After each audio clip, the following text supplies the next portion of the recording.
Happy 4th of July. We're the bad guys. The international community should consider placing sanctions on the United States of America. So says a law professor and contributor to MSNBC. So as I said, happy 4th of July with the host of Tomi Lahren is Fearless, Tomi Lahren. 2, what does it feel like to get old? Also, I had a knockdown drag out yesterday with a former State Department spokesperson under Joe Biden. Did I let him walk all over me or did I hold his feet to the fire? We break down the tape. 3, is Arch Manning the best college quarterback since Tim Tebow?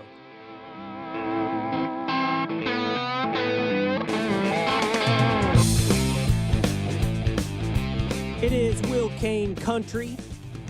Streaming live at foxnews.com, on the Fox News Facebook page, terrestrial radio, market to market, but always available by subscribing at Apple or on Spotify. You can also set a reminder and drop into the comments section over on YouTube, Fox News YouTube, where we just debuted on the new YouTube Top 100 podcast chart at number 56.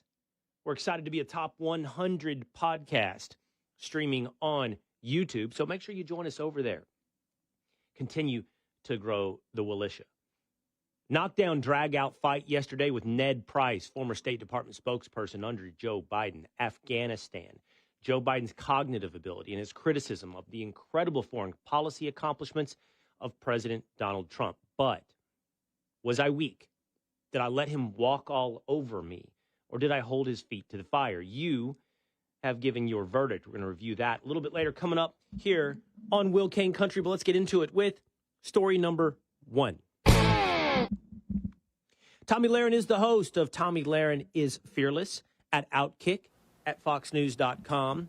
On the YouTube, she has a huge show, gaining in audience, growing in numbers, and we always love having her here on what is now Will Cain Country. Welcome in, by the way, to the newly named Will Cain Country, Tomi. I love it. I love the title. I love the name of the show. I love that you're in Dallas, Texas, which is a great city and a great state. Not as great as Nashville, Tennessee, but you're working on it, Will, and I'm glad that you're in the heartland. Is it, though?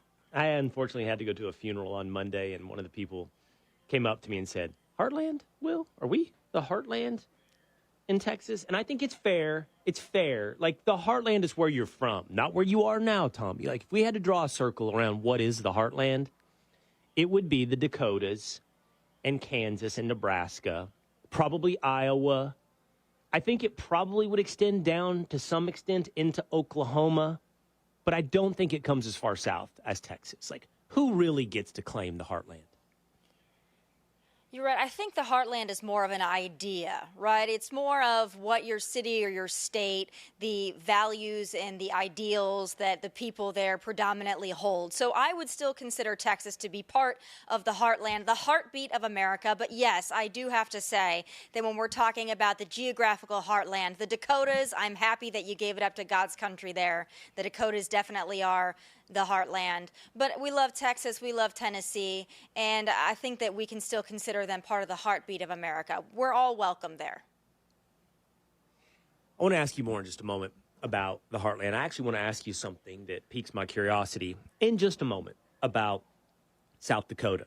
But let's get it started with Ellie Mistel, who was speaking to Joy Reid, Tomi. Ellie Mistel is a frequent guest on MSNBC.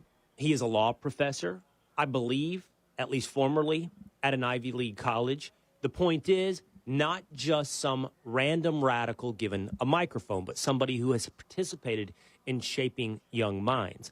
And here's what he had to say as we approach the July 4th holiday. Here's what he had to say about America. I don't say this lightly, but our country needs to be sanctioned. We are the bad guys on the world stage. We are a menace to not only free people everywhere, but we are a menace to peaceful people everywhere at this point.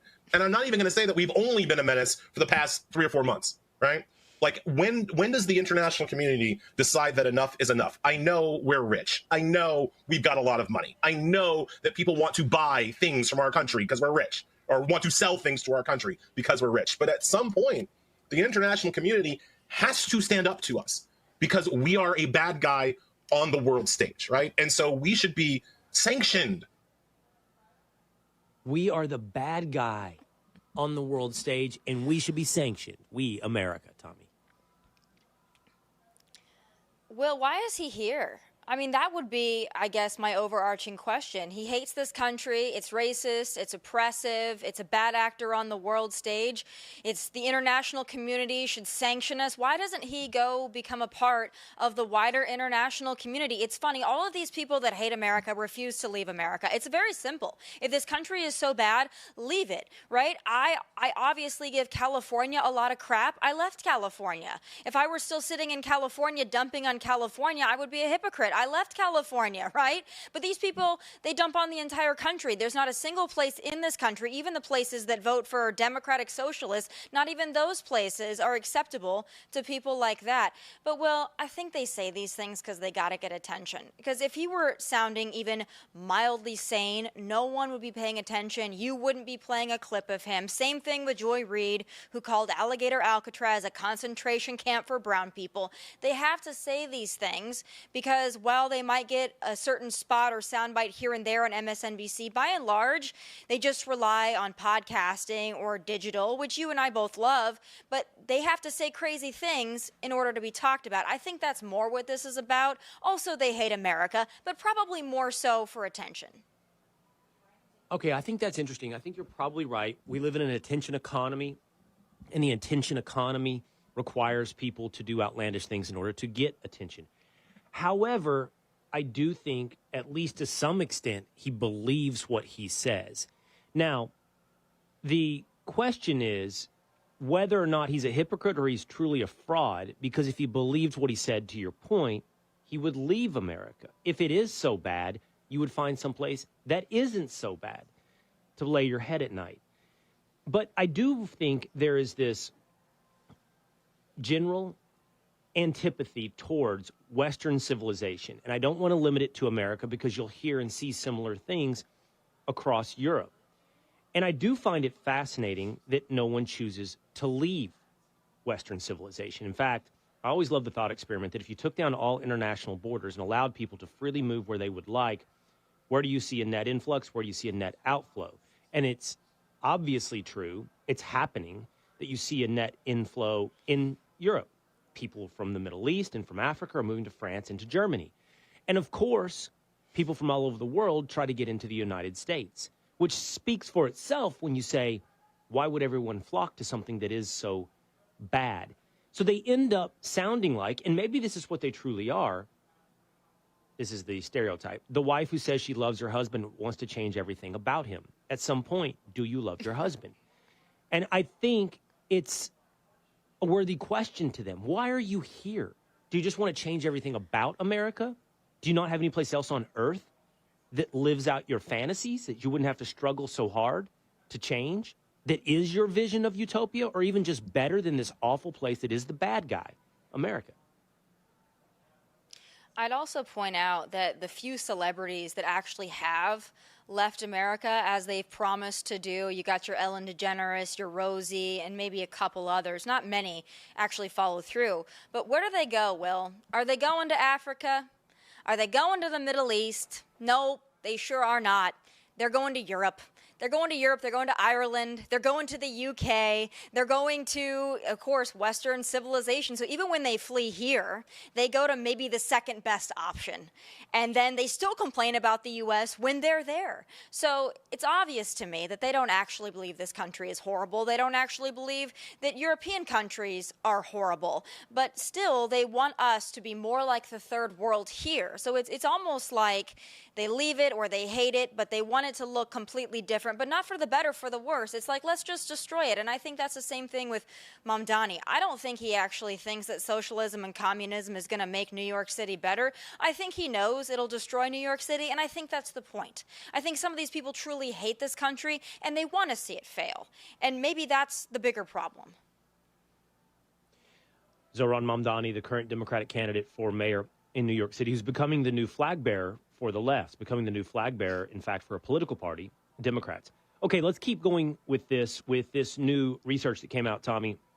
It's not surprising in that we've started to see this trend over a period of months and years. But over the past month, we've seen this particular poll come out. We'll flash it up on the screen that shows the divide between genders, between men and women. And this shows South Korea, the United States, Germany, and the UK, and their political leanings. The title is "A Wide Ideology Gap is Opening Up Between Young Men and Women in Countries Across the World." Now, in the United States, young men have gained significantly, going from plus 20 to the right to plus 40 to the right. Meanwhile, young women have dropped from plus 10 to 0 between right and left. So about a 40-point gap between men and women in the United States. Less pronounced in Germany, but still a divide. German women, young women, something like plus 2, 3, 4, 5 for the left. Young men plus close to 30 to the right. In the UK, both seem to lean towards the right, but there is about a 20-point gap between young men and young women. And just for curiosity, it's flipped totally in South Korea.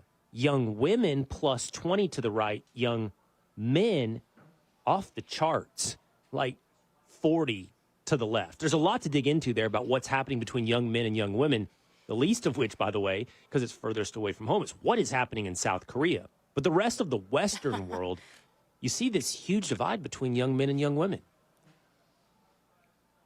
Yeah, I have a lot of thoughts as to why that is, but I think that the easiest one to point to and discuss is our education system, and specifically higher education. You see women, which is great, going to college, sometimes surpassing men with their attendance and their completion of college, at least in the last 10 years, and that's great, right?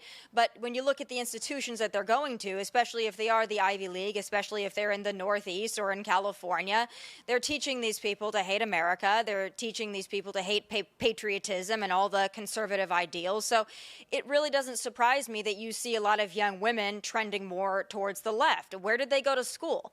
I think that has a lot to do with it because these institutions are pumping out activists, and a lot of them tend to be white liberal women activists or white liberal men who think they're women. Same thing, I guess. And I think that that's a big part of this cultural trend. Well, you and I don't know that either of us have the answer, but we need to figure out what's happening in South Korea because it's the exact opposite. How are young women ending up more conservative and young men incredibly liberal? Okay, I want to see what you think about this. I think it's self-evidently true. You defy, really honestly, the odds on this because as long as I've known you and known of you, you've been conservative. But I think a real shift happens with women often when they get married. We see that they move from less liberal to more conservative through the institution of marriage. But as I mentioned, you were openly conservative before that stage of your life. So what I wonder is, as you point out, it is like the college-educated white liberal woman becomes the ideological North Pole, or North Star for the left. And I think it's interesting as to why, Tommy. And I think you point to indoctrination in education. I also think, I think there are gender roles that are important in a relationship and in a society. And men sometimes tend to be hyper-rational, hyper-logical, less empathetic. Women see things often more through the lens of empathy. And society needs both, by the way. You have to have both because, and we're speaking in generalities here, men can sometimes not offer up easily empathy or see themselves in someone else's situation. But if empathy is your true guiding light in every scenario, you're incoherent, right? It's just whatever feels good, whatever is nice. Unintended consequences, long-term effects are ignored. Cohesive thoughts smashed together in incoherence. So I think part of it is just simply the way we see the world, and women hyper-index here with empathy, which pulls them hard to the left. Yeah. Well, I have a lot of thoughts on this that we probably don't have time to get into, but For me, the way that I look at this and the way that I approach this is by actually talking to women who consider themselves to be liberal. I know that's like a crazy thought. Like, let's ask the liberal women why they're liberal. And you know, I'm not necessarily out there talking to the very, very liberal ones that are, you know, the Queers for Palestine or, you know, the Eat the Rich or the, you know, abortion is healthcare. I'm not talking about those liberal women. I'm talking about liberal women that I know and consider friends. And I ask them maybe why they consider themselves a Democrat or a liberal. And what I hear most often is that they actually have fiscal conservative principles. And they love their country, and they want a secure border. I'll tell you what turns them off. And this is me saying it on behalf of them and what they've told me.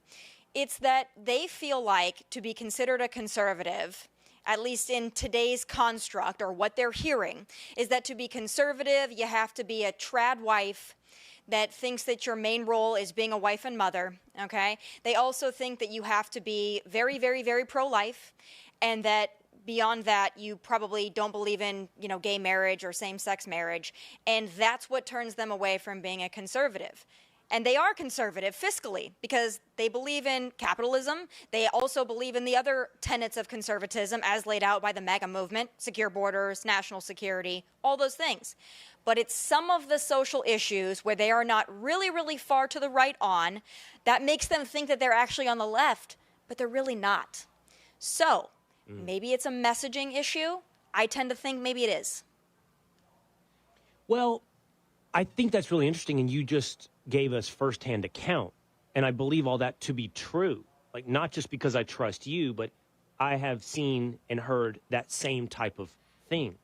But here's what's interesting. Take that back to the thing I said about marriage.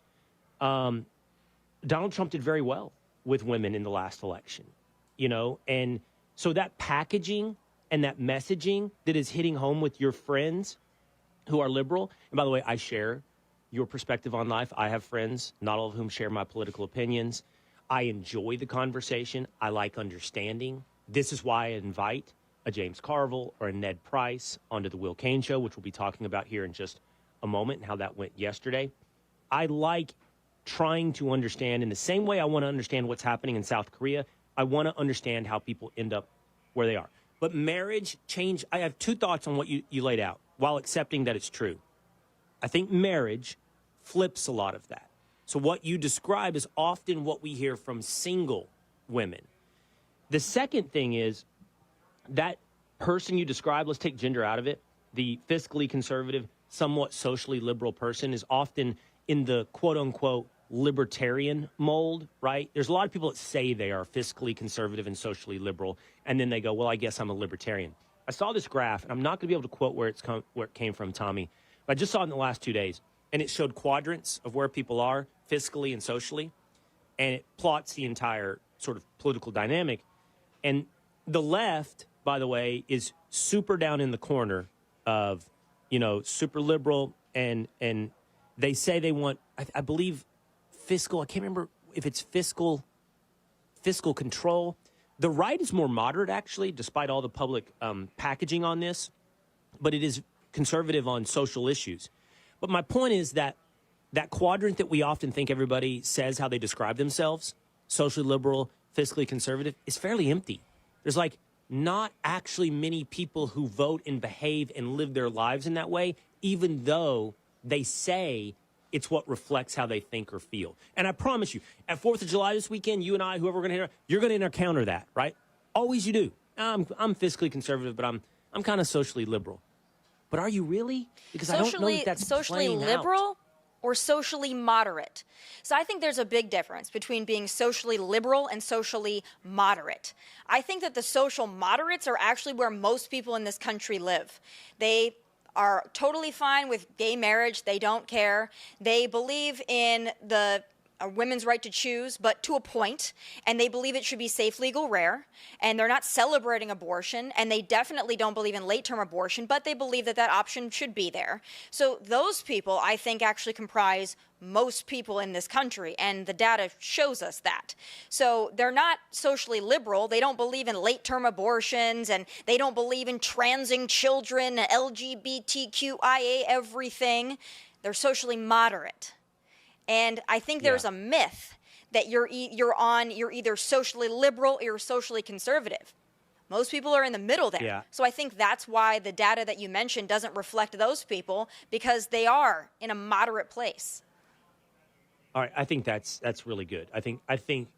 I always have trouble with these words like moderate and these kind of things, because it's like moderate requires that you accept two extremes or two poles, right? If it were a line graph, moderate would always be in the middle, and what defines that.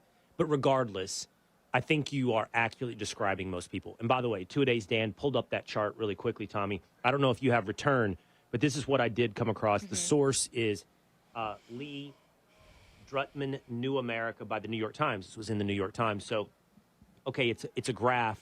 At the bottom left-hand corner would be most socially liberal, more fiscally liberal. So they consider themselves fiscally liberal. I guess that would be command and control, fiscally liberal. More fiscally conservative, that'd be a freer economy, is to the right. You can see, Tommy, it's empty. The vertical line is social issues in terms of more conservative or not. So you see what I'm saying, where the blue dots in the left are super far to the corner on socially liberal, fiscally liberal. That's that word, I hate that, fiscally liberal, because it sounds like free, but it's not. It's command and control. Where the right plot graph is high on social conservatism and actually not that far on fiscally conservative. It's very moderate. It leans a little to the right on that. So that's what I'm referencing there, Tommy. Yeah, I think it's very interesting. I would also say, though, that part of the problem, the liberals got a lot of problems, right? The Democrats got a lot of problems. I could sit here and we could talk about it and we'd agree on a lot of them. If I'm actually sitting here, though, from my perspective as a millennial conservative, and I were diagnosing maybe some of the hurdles that the conservative movement's going to have to tackle in the next 5 years, I would say reaching out to the social moderates is probably one of them. And President Trump is the best example of that, because President Trump, unlike a lot of Republican candidates that we've had in the last 20 years, he is not necessarily socially conservative. Yes, he talked about abortion, but he didn't really want to, by the way. He was kind of dragged into that conversation. He didn't talk out and say anything about marriage should be between a man and a woman. No, he didn't. To my knowledge, he never has. So he was a complete game changer when it came to capturing social moderates, fiscal conservatives. That, to me, is the mega movement. It is not focused on social issues. It's focused on the border and national security and capitalism and the economy, and that is where the conservative movement should go. But unfortunately, some people think the conservative movement is more of a Mike Pence. Well, how much do conservatives really like Mike Pence right now? Right. Not much. I think the big takeaway for me on that graph is that nobody comes in the quadrant of what we talked about: fiscally conservative, socially liberal, the self-described everyman libertarian. Really quickly, I want to go over to the comments, Tommy. What some folks are saying over here. Justin Fitch says, to dismiss the notion the United States isn't a villain is to dismiss U.S. foreign policy for the past several decades. You know, I totally reject this concept. It's not that we're always right, but there is a strain of thought, certainly on the left and increasingly on the quote-unquote new right, that we're a bad guy. I don't believe in good guys and bad guys. I believe that countries act in their own self-interest. Vladimir Putin acts in his own self-interest. It's not a moral equation for him, right? You can say he's immoral. That's fine, and I may agree with you. But stop thinking of these simplistic terms of good guy and bad guy. Same thing with Iran, for that matter. And the United States should behave by the same token. We should be asking ourselves, is it serve our interests? What's the point in a nation state otherwise to elect representatives that serve our interest, a.k.a., by the way, America first? Mike Bailey says, no, Democrats are villains. Okay. And through hell and back says, all the people who hate America can leave. USA, USA. Wendell Williams says, Madummy, wake-up call for New York. I think that's a reference to Mom Donnie. Mad Dummy instead of Mom Dummy. Okay, there's one other thing here, Tommy. On this liberal-conservative thing, there is I think, a non-unfounded fear among conservatives right now that social liberalism, when embraced, and you're right, by the way, I think gay marriage probably has pretty high approval rating, even on the right, but that we entered at that stage the slippery slope of insanity, and it didn't have a break on that train, and it ended up with, for example, Will Thomas swimming at the University of Pennsylvania and smoking women. Now, is that a straight through line? Are there not stop signs on that road? Of course there are. But society didn't seem to see any for about it only took 7 years or so, 7 or 8 years. And now the University of Pennsylvania has wiped Leah Thomas's records from the book, reinstated the rightful record holders, the females at the University of Pennsylvania. And it's at least a half-hearted partial win. It's great for those girls, and I took time yesterday to put their names and pictures up on the show because they should be celebrated. They missed their day in the sun. But you can see what I'm getting at here. It's like we ran fast as a society, and I think we can unwind some of it. We can hit the brakes. I hope we can hit reverse on some of this insanity. Yeah, I think it was a big correction in 24. We also have to remember a lot of this came to be in 2020, okay, when people were stupid.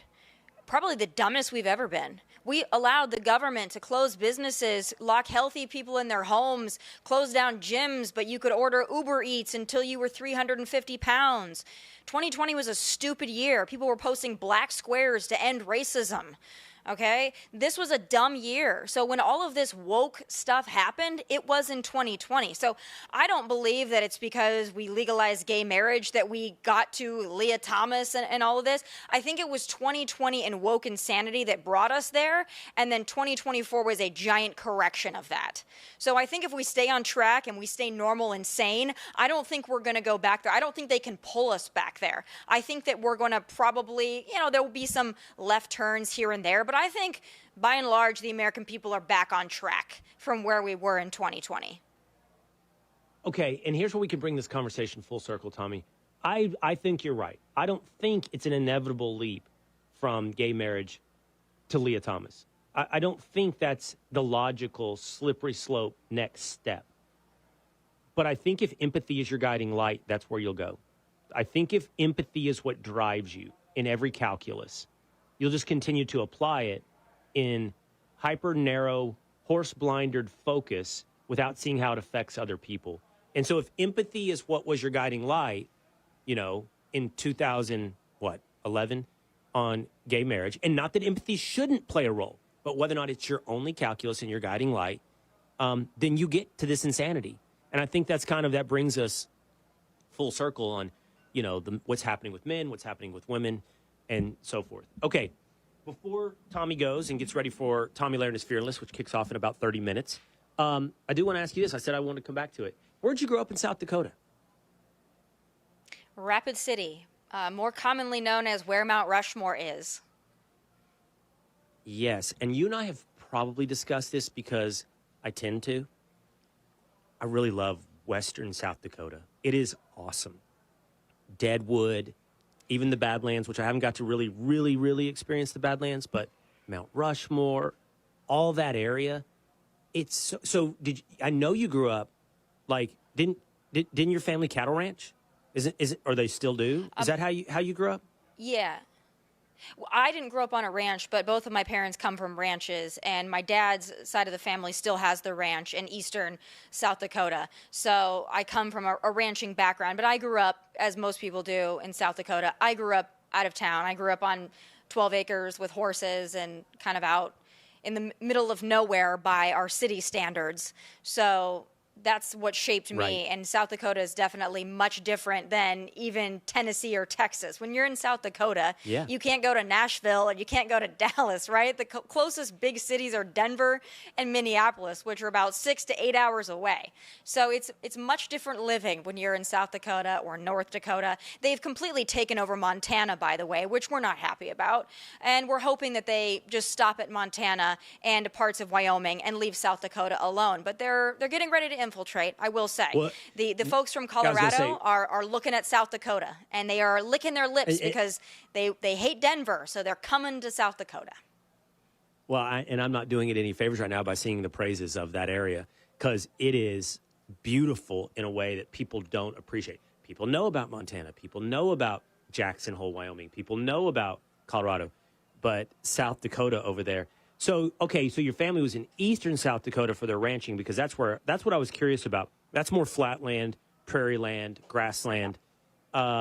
You had, I guess we're going to call them mountains. They are kind of mountainous, but really, really big hills and cliffs. Like, that had to have been your life. Like, 12 acres outside of Rapid City. I wish I could see the pictures of it. Like, was it flat, or did you have some really nice topography? Yeah, they call it the Black Hills, and the reason they call it the Black Hills Yes. is because we have so many trees that the hills look black.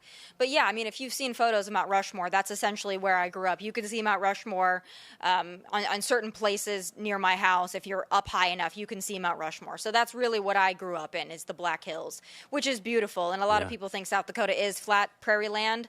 That's a lot of North Dakota. South Dakota, as you know, is beautiful, and it's filled with hills and lakes and streams and outdoor activities, and it's great, but we don't want the Californians to know that, because then they'll come and they'll destroy it. Okay, well, we'll stop singing its praises, even though we love South Dakota. All right, Tomi Lahren, she kicks off in about 30 minutes. Make sure you check her out at outkick.com.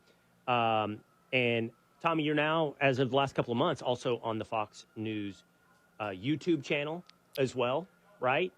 And if I'm not on Fox FoxNews.com? News YouTube. I have my own YouTube channel, Tomi Lahren is Fearless, but I do come up right after you on foxnews.com for digital streaming. So we are neighbors in time slot. If you're watching on foxnews.com, just let it keep rolling for Tomi Lahren is Fearless. All right, Tomi, great to see you. Take care. Thank you. Thanks so much, Will. Okay, there she goes. Again, Tomi Lahren is Fearless right after this show. Okay, I mentioned I, too, like interacting with people that disagree with me. For anybody watching on foxnews.com and Fox News YouTube and Fox News Facebook, you get a good shot there of Tinfoil Pat. What just happened? Producing our show. I don't know, but we're watching Tomi take off her IFB as we speak as well. I wish I had a glitch in our system. Oh, that's a convenient way to offload responsibility two-a-days. You're literally the guy that controls all this. So it's good. It's like a little lap around the show. We got to see everybody here involved. Tinfoil Pat. Might as well bring your shot up two-a-days. And we got to see Tomi taking off her IFB. Let's see how it went and talk about the behind the scenes of that interaction with somebody who disagrees with me. Former State Department spokesperson for Joe Biden, Ned Price, joined me yesterday, and your comments are rolling in. Next on Will Cain Country. What does it feel like to get old? You might get old listening to Ned Price, State Department spokesperson for Joe Biden, yesterday on the Will Cain Show. This is Will Cain Country, streaming live at Fox News YouTube, Fox News Facebook, always available at Spotify or on Apple. So, fellas, yesterday we talked about Donald Trump's great foreign policy accomplishments, notably over the last, I'd say, 30 to 60 days. Peace between India and Pakistan, two nuclear powers on the verge of expanding war. Peace between the Democratic Republic of Congo and Rwanda, a vexing situation over decades, always on the verge of something horrible happening in Africa. Donald Trump brings them into the Oval Office and achieves peace. 12-day war comes to an end with decisive military action between Israel and Iran. Israel and Gaza, now on the verge of peace, thanks to President Donald Trump. I ran that by yesterday, that resume, those set of accomplishments, the former State Department spokesperson for Joe Biden. His name is Ned Price. And I wanted to see, hey, even you, right, can give Donald Trump this credit that some are saying deserves the Nobel Peace Prize. Nope. No, he cannot. Here's Ned Price. That over the course of this conversation, you and I are going to have plenty of disagreement. I'm curious, though, if after what you've seen over the past 30 days, 60 days on the world stage, you can join some of that bipartisan praise for what's happening from Africa to India to Israel and what President Trump has accomplished in pushing forward peace. Will, I got to say, you make an excellent cheerleader for President Trump. Of course, that's not my job. My job is to help explain the facts as I understand them, and I think the American people should as well. You rattled off a number of issue areas. We can take them in turn, but let's start with Iran, something that you've been talking about quite a bit on your program. Your guests have been talking about as well. I think it is patently true that all of us would have wanted to see an outcome where Iran could never, never, never, never acquire, otherwise obtain a nuclear weapon. But when we talk about the tactics that President Trump reached for, that's not what we have. All right, there we go. He came right out of the gates hot and said I was an excellent cheerleader for President Trump. Now, I just want to go to the comments section here for a moment, because at this point in the debate, I got to tell you, my brain is firing and I'm making calculations immediately in that moment. I'll tell you my calculations, but so were you out there among the militia. This is some of what people had to say. John Davies said, OMG, that's the weakest I've ever seen you be. You are way smarter than that guy. My God, another Biden hero. Bring him back and slap him with your pom-pom. He deserves it. He out and out lied. Wow. And John Davies wasn't the only person who was upset. Here is Pedwards, who said, Will Cain, I love your show, but please don't have Ned Price on in the future. I love a good debate, but he's not a serious person. And he brings nothing to the conversation. Fox has enough libs in their stable who aren't serious thinkers. They are just bodies who blather out silly Democratic talking points, and we learn nothing. And then others said this. Jenny says, the liberal, I think I can say it. How about I'll just edit it to this? The liberal tool made a complete ass out of himself. Thanks for putting him in his girly man place, Will. But others said, I let him walk all over me, that Ned Price destroyed me. So that's some of the comments at this point. What I will say to you fellas is he called me a cheerleader. And immediately I start going, okay. First of all, I don't get mad. I'm excited. I'm like, okay, it's on. And I debate with myself. Do I interrupt him right now? Right now, do I cut him off? And I decided no, I'm not going to, because I don't care. Not very much that you called me a cheerleader. But I filed it. I put it in the back of my head, and I thought I'll return to this.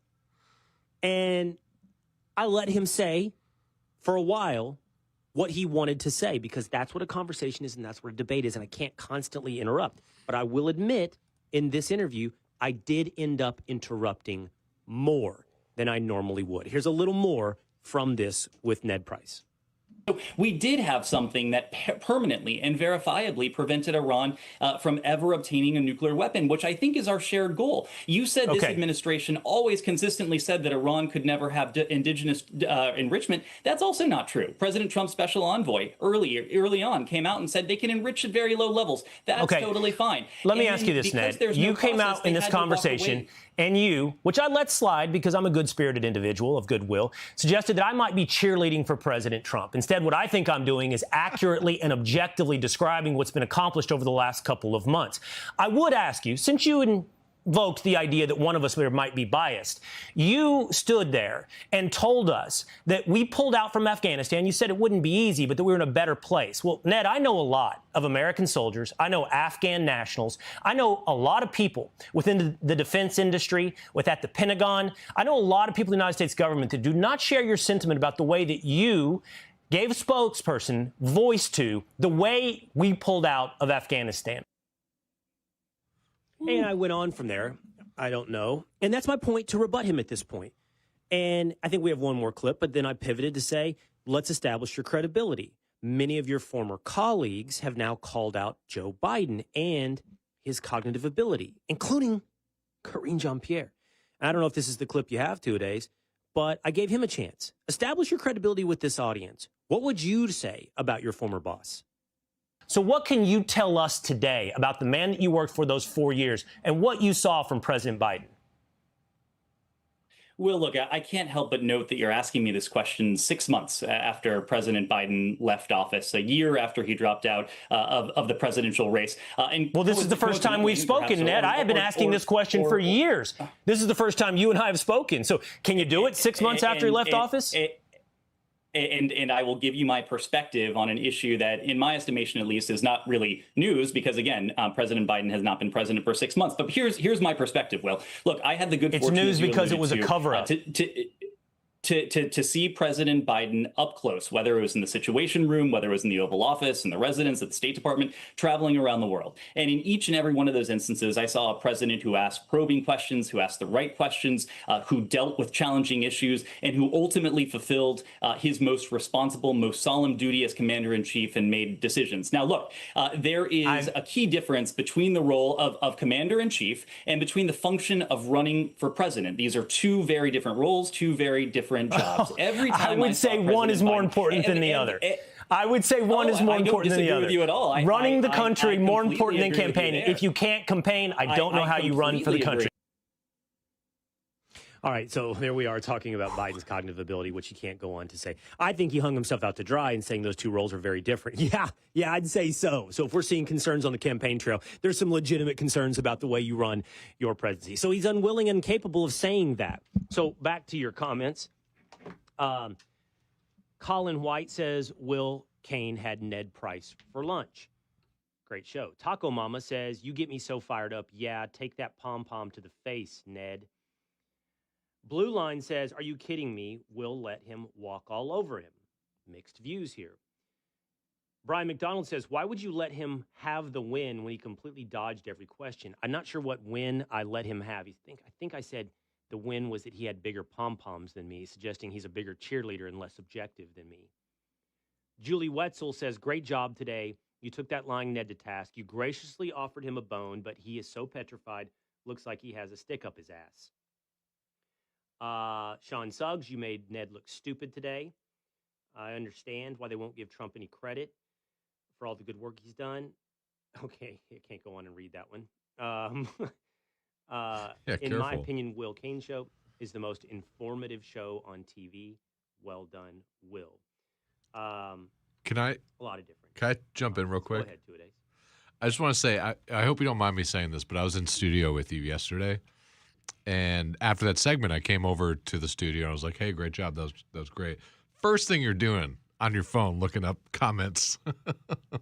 I do like some about the interview. Feedback like instantly, you were looking at it. Like I didn't even get a chance to say good interview. I went in right away, and you're down there looking at these comments. I'm looking at stuff like legit cousin Pookie, who says Ned Price is walking all over you. And then Connie says, and we're gonna need a translator for this. I cannot believe the followers you must be dropping like rocks. I think you're a weak talk show host, and every time I watch, I get disappointed how you on, but every guest that comes on there is expected so much more. And she's unhappy. That's all I take from that. Kevin, though, says, I love how you don't let anyone slide in an interview, no matter who they are. And someone else said the one that stuck out to me, that if you come and debate Will Cain, you better be ready. You better have your facts. There it is. Pink Channel says, you better have your S together if you want to have a go at Will Cain. So, the point of this is largely, look, I'm going to continue to do this because I enjoy the back and forth, and it's not just for my enjoyment. It can be for the edification, to understand why people think a certain way and see if we can hold people accountable for their points of view. I didn't interrupt him, and I at times will allow a guest to interrupt me. It is true. I will. But I want to hear what they say, and I want to be able to respond.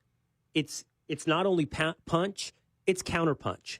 That's how you call someone to account, right? That's by listening as much as you are talking. And so I have to hear, as you do at home, what they say in order to counterpunch, in order to hold them to account. And I understand that's not the style for everyone, and it's certainly not for every host. And therefore, for the audience, it's not the style that they want, where they just want, at most, 3 minutes of slapping this dude around. I'll admit, I don't know if I handled that perfectly. Maybe I should have interrupted him more. Maybe I should have focused in on one talking point instead of dealing with three, and thoroughly ground into dust one talking point. And I'm willing to accept, my own self-reflection on some of these things, but I do find it fascinating, to your point, 2 days, that how one interview can result in two such divergent points of view. One person, and tinfoil, you said the emails came in, are mad at me that I even platformed the dude, or that I didn't completely railroad him. Others see it. Quite a few. that I held him and held his feet to the fire, and you better be ready to answer tough questions if you come and talk with Will Cain. That's right. That's exactly what they said. Yeah, we even right now, people watching Black Horse Rodeo says talking over someone, answering a question shows immaturity. Will, come on. So is the accusation that I was doing so, or was that he? I was doing that? See, that's the thing. Like, what people are mad at me about is I didn't do more of that. Yeah. And you say, no, it's not what they're asking for. Yes, you are. I've been in this business for a long time. I know exactly. That's not to say I did it perfectly. There's a lot of things I could have done better. And I'm looking at that and watching the clips, and I saw some of it. I actually did.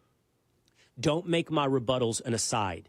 Don't ever let my rebuttals get washed over a guy who is going on and on in his talking points. And at times there, when I say, when he's saying it's not newsworthy, and I say what's newsworthy is the cover-up, I should have hammered that. It got washed away by him talking, and I understand that's what I could have done better.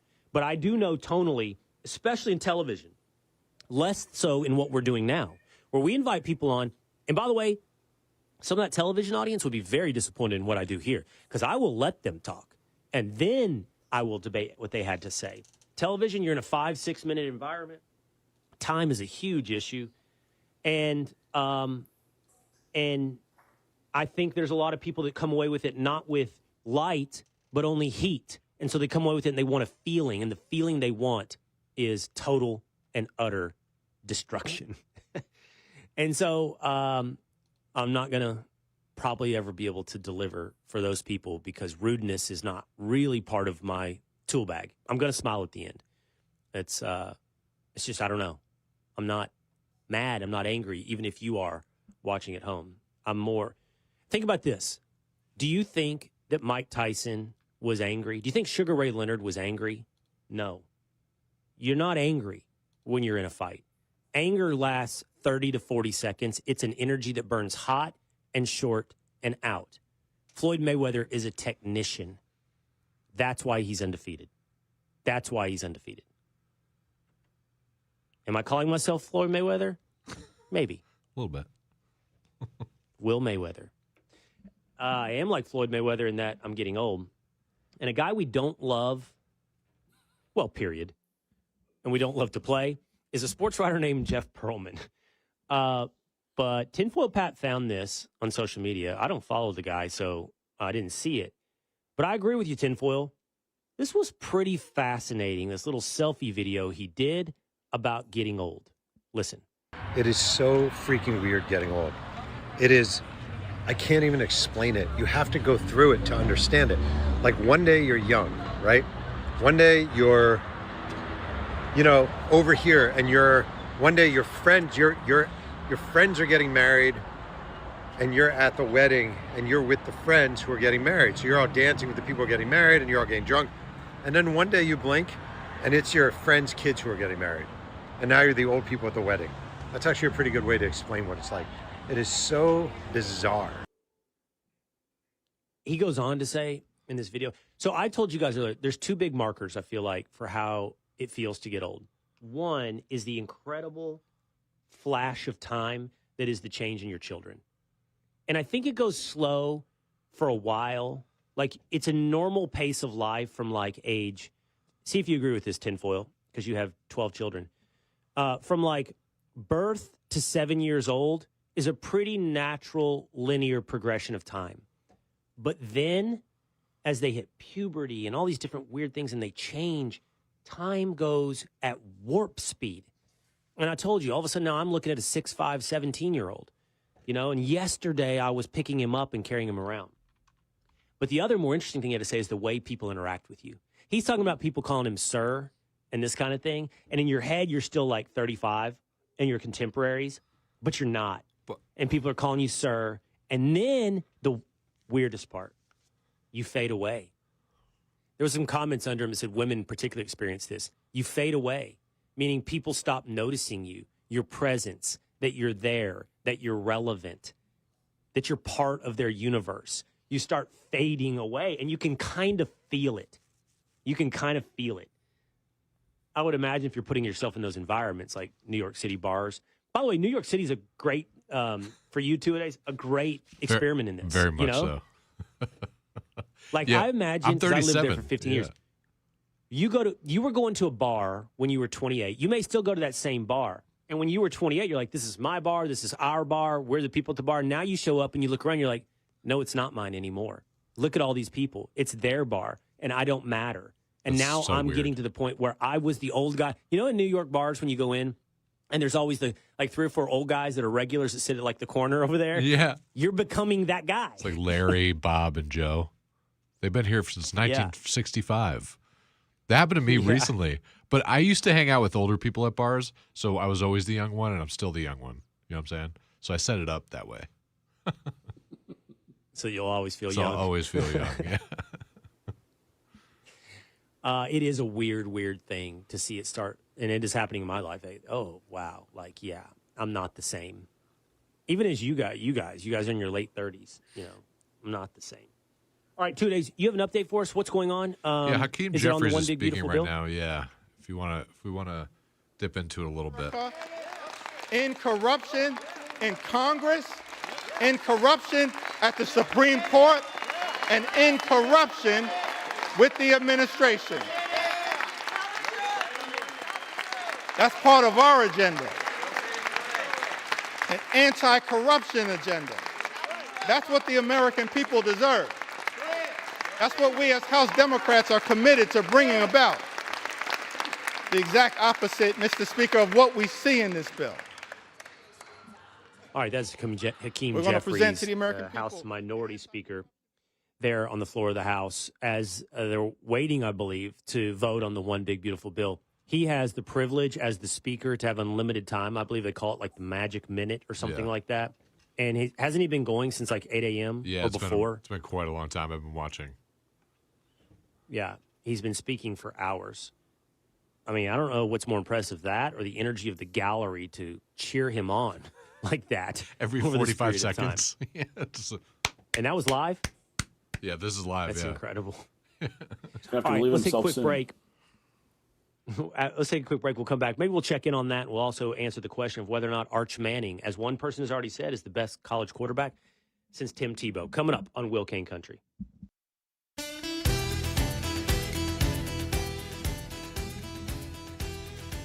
Christy from Texas says on YouTube, the only women who can be left can't tell you what a woman is. It's Will Cain Country, streaming live at Fox News YouTube, Fox News Facebook, terrestrial radio, but always available by subscribing at Spotify and Apple.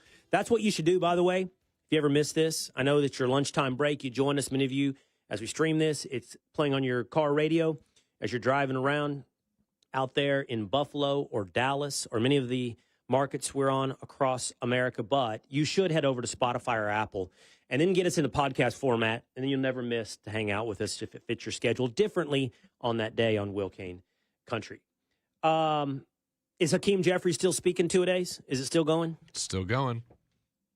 Still going. Let's check in. Let's just see. How long can you go, Hakeem Jeffries? And look toward the future.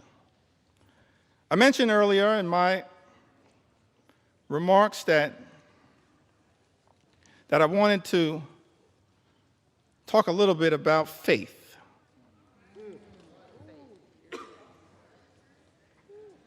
I grew up in the Cornerstone Baptist Church. Faith is the substance of things hoped for, the evidence of things not seen. We walk by faith. As we Not listen to by Hakeem Jeffries, House Minority Speaker on the well of the House, filibuster, can we just say it is kind of impressive to sit there and speak for like 5 to 6 hours? I mean, that is something.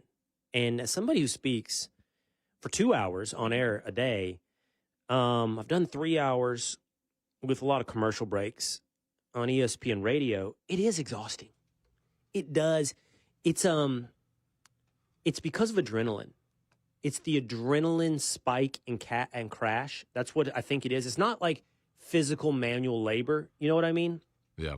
Although I do think the activity of talking itself, I think everybody can identify with that, is a bit exhausting.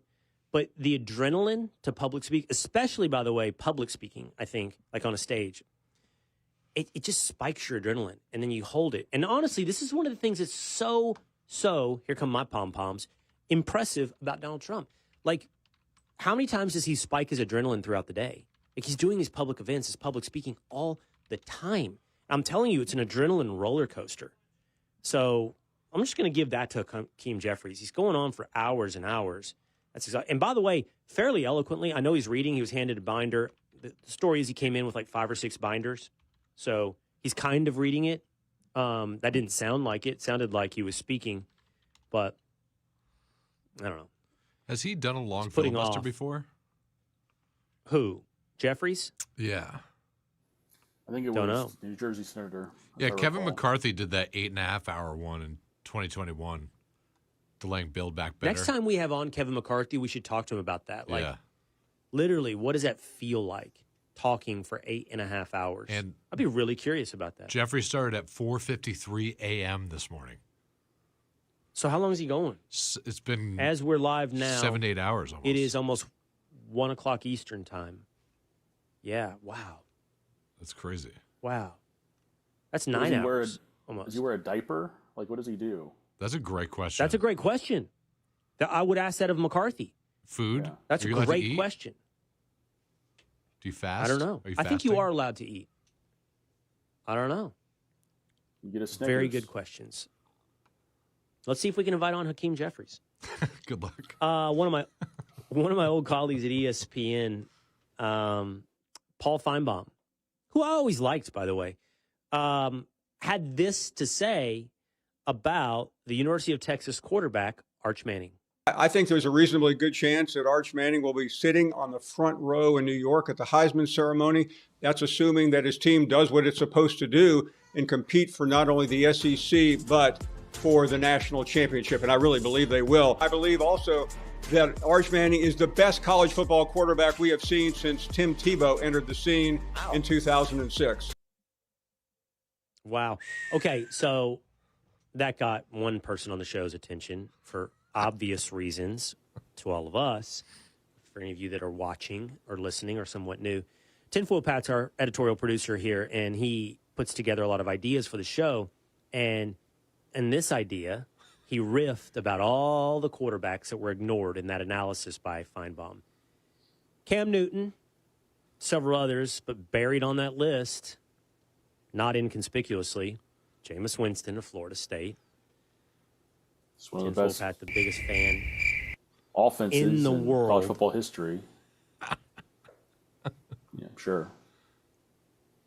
Do you think if I asked you of any celebrity that you would meet, you would be most fangirled out by Jameis Winston? Would that be your, I don't know what to say, I don't know how to behave, I don't know what to do with my hands? I'm extremely introverted, so I wouldn't know how to react. You are? When I meet you, I don't, it's not going to go well. Sorry. Does that mean? It's not going to go well. He points out we've actually never met in person. He's been working. I can't wait. He's been working with me for what are we looking at? 2 years at least. It's been over 3 years. Never met me in person. It's not going to go well. Good morning. Would you be more flummoxed by meeting Jameis Winston or Donald Trump? Probably Jameis. Yeah, I feel like President Trump. I don't think him. that's true. I know him. I don't know. I feel like he's very personable. He is, but there's He still would an make me intimidation feel- factor. I don't know. That's a good one. I mean, President Trump would be interesting. I mean, Jameis is not intimidating. He's not intimidating. So I think that you would be staring when you into play the him sun twice of intimidation. Twice a year. Donald Trump. Now. Back to the substance at hand. Is Arch Manning the best college quarterback since Tim Tebow? I get what Feinbaum is getting at, and I don't think it requires us to consider Cam Newton or Jameis Winston. I also think it's very, very open to criticism. What I think he's getting at, and in order to set the standard, we have to go back and look at the career of Tim Tebow, but Arch Manning is heralded, celebrated, obviously anticipated because of his last name. To be fair to Arch, every report out of Texas, not just from homers, but anybody that visits Texas from the national scene like at ESPN, comes away incredibly impressed with him as a human being. But not just that, his dedication to being a really good quarterback, the effort and the work that he's putting in. And he has shown some stuff on the field, more in practices and spring games. So there is some evidence to back up Feinbaum on what he is saying. But I feel like what he is saying more is a little more on that akin level to anticipated. Like, this is the biggest quarterback that we will have on the scene, potentially. But Tebow? Now, he did say best. So that's what we have to do is go back. How anticipated? Tebow was a celebrity. If Feinbaum had said this, he'll be the biggest celebrity quarterback since Tim Tebow. Would you disagree with that? That might I be see you're already reasonable. nodding, tinfoil. That might be reasonable. I don't. But Tim Tebow was a bad quarterback. Like, he was a fullback with a loaded offensive Not at the line. college level. Yes, he was. Yes, Not he at was the a college bad level. Of course he He was was. floating balls. The Yeah. balls were all it was terrible. Horrible He was arm. a bad thrower. He won the national championship. He Twice. was the quarterback twice. Yes, he was the quarterback. You quarterback. can't say he was a But bad He quarterback. didn't play He quarterback. was a great football player. Yes, but a bad. I agree with quarterback. Patrick on this one. Well, then what do you think Feinbaum is getting at when he says the best since Tim Tebow? Maybe winningest. I think he's talking about, because he was talking about Texas going to the championship. I think he means he'll be like a winning quarterback and bring a team to championships. And also probably have those playoffs. intangibles. I don't think he means at the position. I think he just means success for the team, essentially. So like Tebow, he will propel the Longhorns to that level of winning. Yes. That's what I think he was getting at. Because in the beginning of the clip, he says that. Well, in order to match that, wouldn't Manning have to win more than one national title? He'd have to stay 2 years. So let's say Manning is awesome this year and Texas wins the national title. Doesn't that put him in a conversation with Joe Burrow instead of Tim Tebow? I think more of a Trevor Lawrence, to be honest. Trevor Lawrence was hyped up, even out of high school. I think it's more like that. Yep. I would agree with that. And then also you got to think like Tebow's first national championship. He was a freshman. He was a spot player. He wasn't the starter of that team. He came in short yardage situations. So I don't think we can gift Chris him that Leak. national championship. Yeah. Everybody forgets about Chris Leak. Where is he today? I don't even know who that is. That's the quarterback that Tim Tebow backed up and like Tinfoil said, came in short yardage situations. It was a platoon situation that first national championship. Like a Bledsoe wasn't Brady? just Tebow.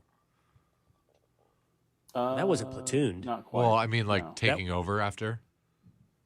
No, they literally changed series and situations. What do you think it was, Tinfoil? 60-40? Leak got 60% of the snaps? think it was Timbo got like 80-20. 40% of the snaps? Wasn't that like Tua? You think it was 80-20? Wasn't that Tua and Jalen Hurts too at Alabama? No. It wasn't even like no. that. Once again, that's benching little more- Jalen to start Tua. It was a little more like Texas last year with Arch, kind of. Well- like, you bring him in for packages. And a lot of us wanted to see, exactly, Tinfoil, a lot of us wanted to see more of that because honestly, that was 95-5. I don't even know if Arch got 5%. It's been a long time since we've seen a truly platooned quarterback situation. Yeah. Like, two guys are playing the position. You're alternating series or situations. It's been a long time Notre since Dame we've did kind of that. seen that. A few years ago under Brian Kelly. I forget who it was, but they were doing that very consistently. Something Florida's It's hard, done I guess. historically for a long Yeah. time. And who wants to do that with all this NIL stuff? Who's going to go to a college where they're splitting time with another quarterback every single game? Yeah, I mean, the issue is that there's so few quarterbacks. Because the truth is, one of the things I've noticed about college football that I'm surprised by is how many running backs do not transfer because they are platooned. The running backs no longer ask for or demand, 25 carries a game or even 20 carries a game. And I think it's because I think the running backs, and I've noticed like some of the top programs are now getting 2 to 3 running backs of high quality in every recruiting class. And you're always like, why would they be up for that? They want to be the man. But I think they're starting to see the wear and tear on their bodies, and they want to get to the NFL with less carries, not more carries. So, but that's never going to happen with quarterbacks. They need as many snaps as possible. It's literally all about snaps. I don't know. Now I don't know what Feinbaum is getting at. I think you guys make an interesting point. That's a weird comp. That's a weird leap. If you said Arch could be the best quarterback, and then you said since Trevor Lawrence, then I'd get that. Joe Burrow, you'd probably say he's already better than Jameis Winston. I'd say at this point. Let's just ignore 2013 altogether. That's fine. The biggest apologist I've ever seen in my entire life. I don't know. Whose team won a national championship most recently? Here. I mean, I didn't even have to throw on any raw tuna to catch that fish. I just threw out an open hook, and you took the bait. Just an open hook on saying Arch is better than Jameis, and I just knew I can't take the bait. You can't take it. It's a solid bet. It's a solid bet to think he would take that bait. It's awesome if you could fish without bait. Just put hooks in the water. That's what this is, trolling tinfoil over Jameis Winston. Regardless, get ready because the hype is going to be massive for Arch Manning.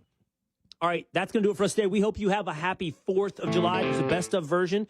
So you'll still have us here to hang out with you tomorrow and through the weekend on the 4th of July. But we want you to celebrate America. We'll see you again next time.